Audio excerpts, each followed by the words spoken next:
Con su permiso, señor presidente, buenos días a todas, a todos. Hoy es 21 de febrero del año 2024. Esta es la sección ¿Quiénes quieren las mentiras de la semana? Y vamos a iniciar porque es falso que elementos de Marina intentaran extorsionar en el Aeropuerto Internacional de la Ciudad de México por obras de arte para la exposición en Sonamaco.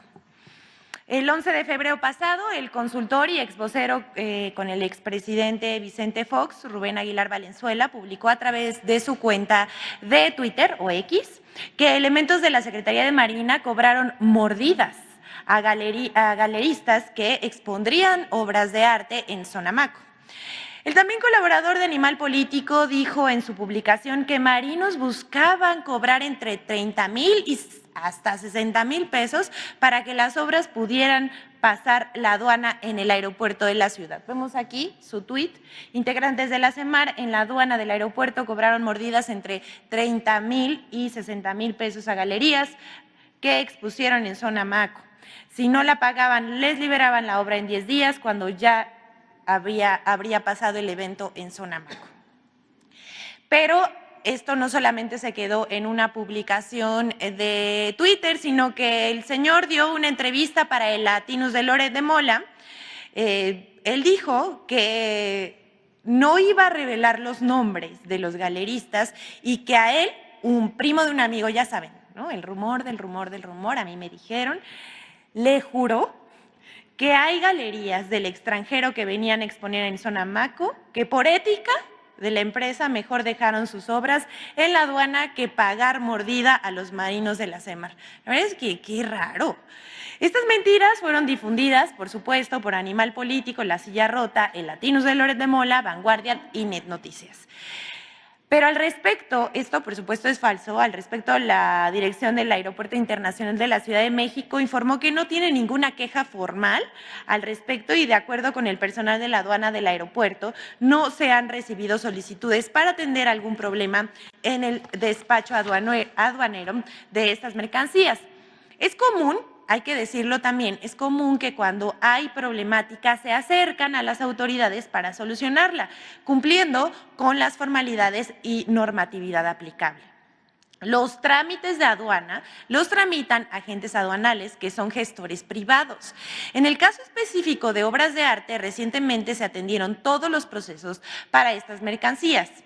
En ocasiones, las mercancías que amparan las guías aéreas son sujetas a un proceso de revisión en el ejercicio de facultades de comprobación que tienen las autoridades aduaneras. Los costos de los servicios aduanales que contrata el importador con la agencia o el agente aduanal que elijan, porque repetimos, son privados, son totalmente ajenos a la autoridad en materia, es decir, a los funcionarios que trabajan en el aeropuerto. No se tienen indicios o pruebas de alguna colusión sobre posibles extorsiones para despachar las mercancías en la aduana y se mantiene una estricta vigilancia en el actuar del personal del aeropuerto que labora en el Aeropuerto Internacional de la Ciudad de México. Así que es falso. La siguiente, por favor. Son tiempos de sopilotes digitales. Con tweets de la…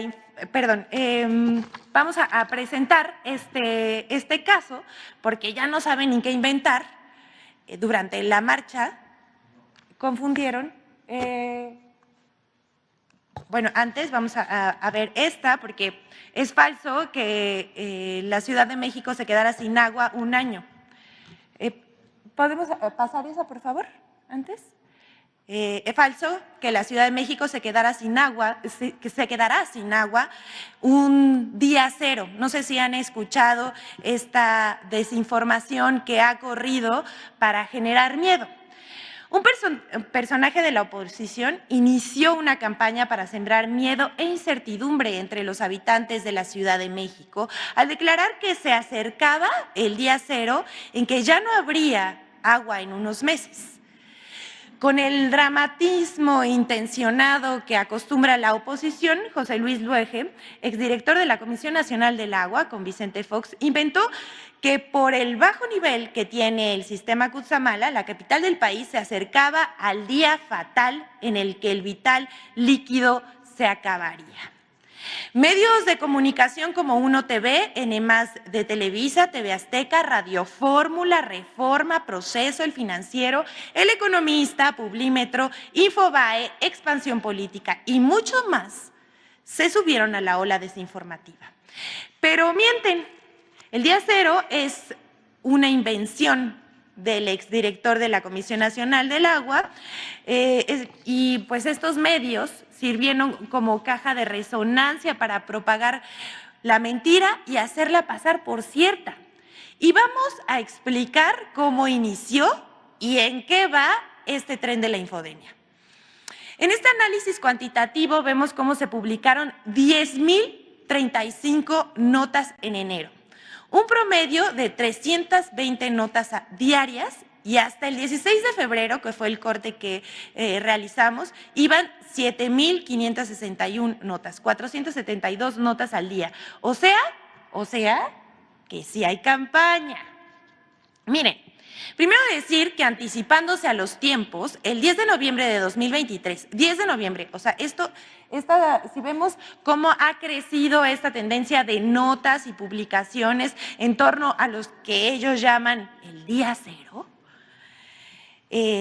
pues ha sido bastante, porque les decimos, el 10 de noviembre de 2023, la Conagua junto con el gobierno de la Ciudad de México presentaron acciones para cuidar y conservar el abastecimiento del agua en el Valle de México.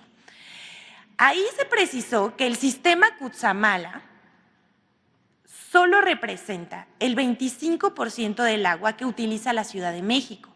No es verdad que si el Cutzamala se encuentra en niveles bajos, irremediablemente la ciudad se quedará sin agua. No es cierto, es falso. Ningún funcionario, además, ha mencionado tal día cero como han asegurado.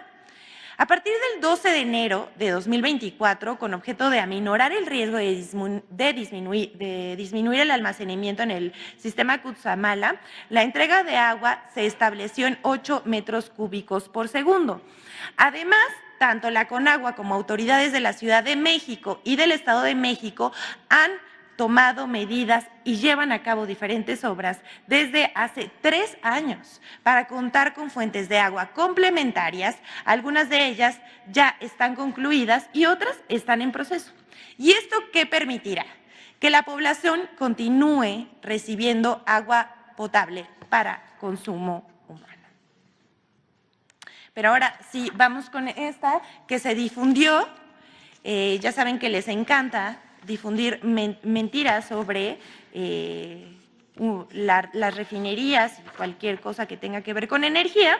Difundieron la mentira sobre fuga en refinería de Ciudad Madero. Bueno, esta es una pieza de humor involuntario porque aquí N+ Tampico, que es de Televisa, publicó esta noticia. Dice que en la refinería de Francisco y Madero de Ciudad Madero han reportado un apagador que se quemó. Eso fue lo que dijeron ellos, pero esto creció en las redes sociales y más tarde Protección Civil de aquel estado dijo que no, que era vapor y que no había absolutamente ningún riesgo para la población. Vamos con la siguiente. Esta es muy importante por su relevancia. El presidente anunció que íbamos a seguir informando sobre cómo se generan estas campañas desinformativas alrededor de mentiras que se difunden en redes sociales. Vamos a presentar este caso de cómo 10 millones de tweets fraudulentos en contra del presidente López Obrador. Vamos a ver. Ahora queremos mostrar el trabajo de un análisis de Julián Macías, quien es un activista contra la desinformación. Él exhibió el uso de granjas de bots o troll center para orquestar y alimentar la guerra sucia contra el presidente Andrés Manuel López Obrador y la candidata presidencial Claudia Sheinbaum. Después de revisar 10 millones de mensajes de la última semana, Julián Macías encontró muchas evidencias del uso de cuentas automatizadas y, como ningún crimen es perfecto, encontró una prueba incontrovertible de que se trata de robots que lanzan muchos mensajes con hashtags programados al día para inflar tendencias en redes sociales. En su revisión, Macías encontró 500,000 tweets, que 500,000 tweets tenían los mismos hashtags que creen, con los mismos errores. O sea, tenían errores al escribir palabras. Algo imposible que suceda, que tanta gente se equivoque, y esto sucedió con varios hashtags. Vamos a verlo a continuación. Esos tweets forman parte de la última campaña contra el presidente de México, Andrés Manuel López Obrador, y Sheinbaum, que los relacionan con el narcotráfico, lo cual ya decimos es falso y es una invención, es una campaña desinformativa. Más de 500,000 tweets con el mismo error en el hashtag, esto dice Macías, me facilitaron desmontar el troll center contra AMLO, o sea, las cuentas robotizadas. Y esto es muy importante, en contra del presidente y a favor de la candidata de la oposición. El último error fue ayer, él dice ayer, pero esto fue el 19 de febrero. Vamos a ver, me pasan la siguiente, por favor. Eso es muy importante, porque si ustedes ven, le vamos a hacer un poquito de zoom ahí. Si ustedes se dan cuenta, en la barra superior, vamos a ver cómo no pone narcopresidente AMLO, sino dice narcopredidente AMLO. Ese es el primero. El siguiente que sacan dice lo mismo, narcopredidente AMLO y 02. ¿Qué probabilidades hay de que saquen el hashtag con una sucesión de hashtag con el número 02 y tenga el mismo error ortográfico? Igual pasa con narcocandidata, en vez de narcocandidata Claudia. Y el último, narcopresidente AMLO, 03. ¿Qué pasó ahí? Hasta ahí, pues hasta en eso se equivocan. Bueno, esto es solamente una prueba, pero otro hallazgo de más de 70,000 tweets publicados por 5,500 cuentas con el mismo error, como estamos sabiendo, en un par de horas, más de la mitad se publicaron en Argentina, en España y en Colombia. Algunas de las cuentas que reciben más retweets o reposteos en esta red social por estos troll centers son viejas conocidas como Linda-Sofía, Río-Hermoso o José Díaz Machuca, o ¿quién creen? Javier Lozano. Julián Macías se pregunta, ¿qué probabilidad hay de que se publique en 7 días 500,000 tweets con el mismo error? Y él, como un experto, responde, ninguna, a menos que lo cometa quien programa el troll center, o sea, quien organiza a las cuentas robotizadas, a los robots. Algunos de estos errores ya los presentamos aquí, vean nada más. Ahí en rojo podemos ver en qué se equivocaron. Es imposible que alguien no escriba bien, o sea, tantas personas en tan poco tiempo escriban un hashtag mal. Entre sus conclusiones, Julián Macías anota, estos solo serían errores en esta semana nada más, que demostrarían el fraude digital. Sí, es un fraude digital, quieren engañar a la gente, pero solo es un pequeño porcentaje del mismo. Durante las 2 últimas semanas se publicaron más de 10 millones de tweets fraudulentos, consiguiendo copar durante días lo más alto de las tendencias en México. Ya sabemos, estos troll centers van a impulsar una campaña de desinformación con un hashtag y posteriormente se va a volver trending topic por la cantidad de trolls que siguen esas tendencias. Macías sigue. Todas las campañas de desinformación a gran escala son de triple capa. Esto es muy, muy importante. ¿Cuáles son las 3 capas de la desinformación? Es política, digital y mediática. Y vamos al inicio. ¿Cómo inició esto? Pues con 2 artículos a la vez que fueron compartidos 20 veces más en Twitter que en Facebook. Lo normal es lo contrario. Si ustedes ven cualquier estadística, sobre todo aquí en México, la gente utiliza mucho más su medio de comunicación, digamos, en redes sociales para informarse es Facebook, no Twitter. Entonces, parece demasiado inusual, más bien fraudulento, que este artículo se haya compartido 20 veces más en Twitter que en Facebook. Aquí vamos a ver. Por ejemplo, el artículo de Tim Golden en ProPublica se compartió 93,000 veces en Twitter. Es que esto es algo nunca visto. Y el de Anabel Hernández de la Deutsche Welle se compartió 61,000 veces más en Twitter. ¿Cómo ven eso? Bueno, aquí, si creen que aquí acaba esto, pues por supuesto que no, porque esto no solamente pasa en México. Voy a hacer aquí una pausa para seguir explicándoles lo que pasó a partir de la publicación de estos 2 artículos que desataron esta campaña desinformativa tratando de vincular al presidente de la República, Andrés Manuel López Obrador, con el narcotráfico. Estos troll centers pueden conseguir fácilmente millones de tweets y ser tendencia, pero pues se necesita dinero.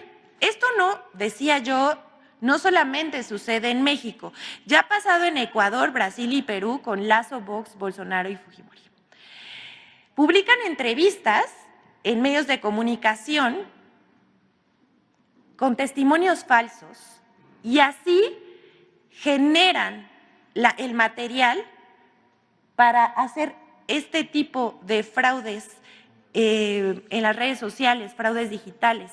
Ahí está lo que dice Julián Macías, ¿no? Tiene que haber un ataque mediático, un ataque digital y pues así es como…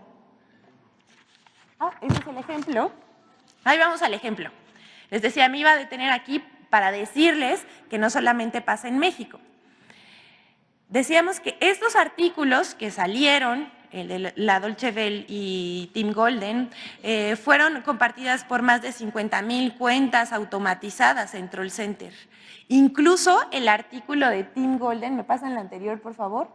En inglés, imagínense. A partir de esa fecha empezaron a lanzar hashtags que sumarían más de 12 millones de tweets. Y aquí va el ejemplo. Carlos Loret de Mola usó el hashtag y se sumó con una entrevista, no sé si la vieron, la verdad bastante lamentable y vergonzosa, sin ninguna prueba.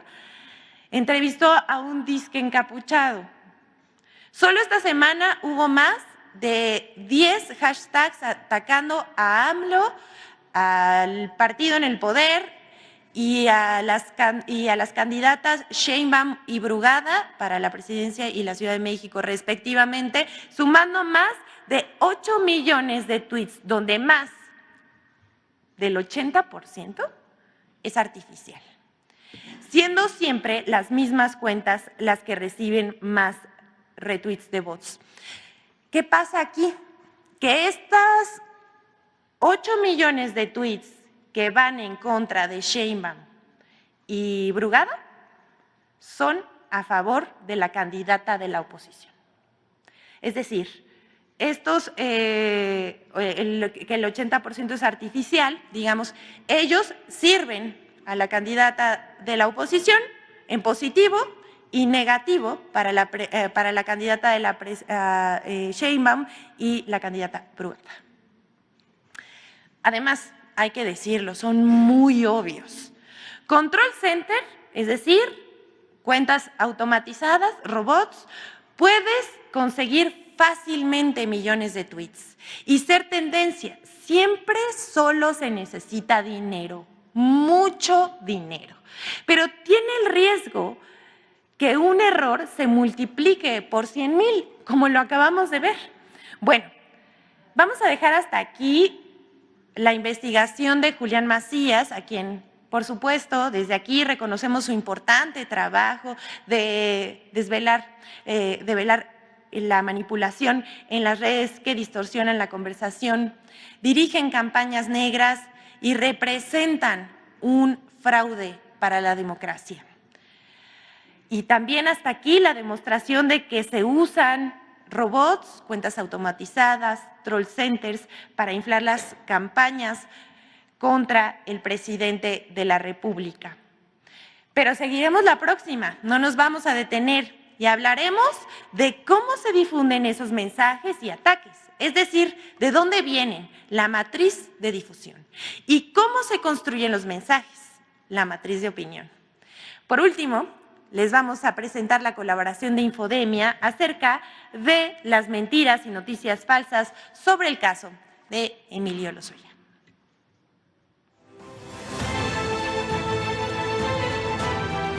Después de 4 años de la detención del director de Pemex en el sexenio de Enrique Peña Nieto, Emilio L., en España, en medios de comunicación y redes sociales se han acumulado mentiras y desinformación para defenderlo y atacar al gobierno de México. 1. Medios desinforman sobre la liberación de Emilio L. En noviembre de 2021, Emilio L. recibió prisión preventiva por el caso Odebrecht y por el caso agronitrogenados. Unos meses después, en enero de 2022, un juez retiró la medida cautelar contra el exdirector de Pemex por el caso agronitrogenados. La liberación de Emilio L. fue reportada en medios de comunicación como si hubiera sido absuelto por el caso de la compra de la planta chatarra, lo cual es falso. Lo mismo ocurrió el 20 de febrero de 2024, cuando Emilio L. recibió la libertad procesal por el caso Odebrecht. En medios de comunicación y redes sociales se reportó la liberación de Lozoya como si el proceso judicial ya hubiera terminado. 2. Falso que los casos de Emilio L. sean utilizados con fines políticos. Otra línea de desinformación asegura que los casos contra Emilio L. son utilizados por el gobierno de México como un arma política contra opositores o expresidentes. Incluso afirmaron sin ningún sustento que ha habido fabricación de pruebas y de culpables, y contradictoriamente hasta la fabricación de la inocencia de Emilio L. Pero es falso que el gobierno de México le dé un uso político a los casos de Emilio L., porque es la Fiscalía General de la República la que lleva el caso ante el Poder Judicial. Además, esta es autónoma y el gobierno de México solo presentó las denuncias en la Fiscalía y fue esta quien las judicializó. 3. Falso que el gobierno de México haya fracasado en los casos contra Emilio L. En medios de comunicación y redes sociales, comentaristas y políticos de oposición constantemente han señalado que los casos Odebrecht y agronitrogenados son un fracaso del gobierno de México, pero no mencionan que han sido jueces y magistrados del Poder Judicial los que han beneficiado a Emilio L., como lo señaló la propia Fiscalía General de la República el 20 de febrero de 2024. Por ejemplo, la eliminación de pruebas lícitamente obtenidas en el extranjero, excluyeron a Emilio L. del pago reparatorio por agronitrogenados, alegando que el pago ya lo había hecho Alonso Ancira, y se le concedió libertad procesal el 20 de febrero con el argumento de que no existe riesgo de que escape, pasando por alto que el exdirector de Pemex fue detenido en España después de haberse dado a la fuga. Infodemia. Es cuanto, señor presidente. Muchas gracias.